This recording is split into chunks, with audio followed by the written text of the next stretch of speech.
Greetings, Christ Fellowship. A weary world rejoices. That's the title of our Advent series.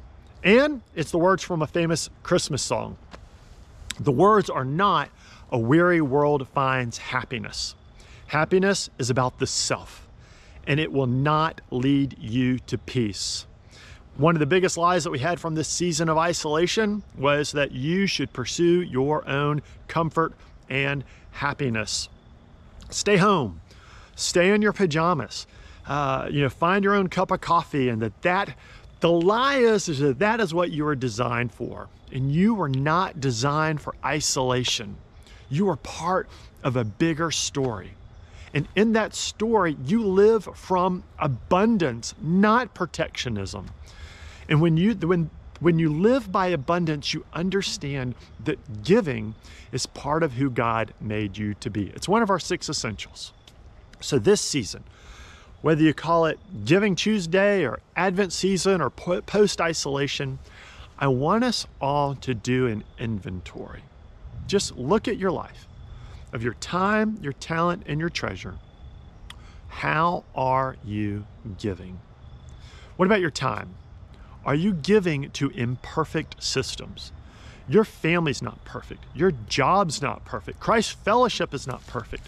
But even in these imperfect systems, we can still give. That is who we are created to be. And it is how we are part of this bigger story. It's part of spiritual growth. What about our finances? Are we giving in such a way that we actually feel it? Are we tithing?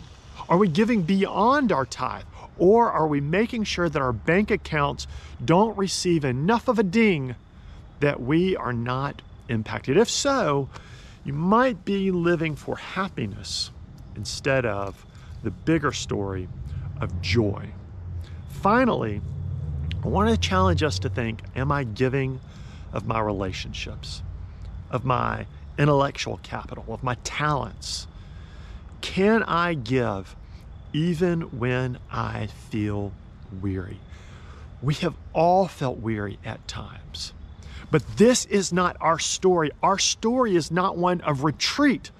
Our story is one that even in the midst of a broken world, of imperfect systems, of hardships, we can still give because we are not a people who protect ourselves.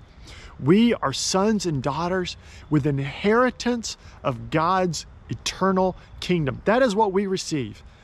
And when we live by that narrative, we can truly give in all seasons. Christ Fellowship, you are loved, and I look forward to seeing you soon.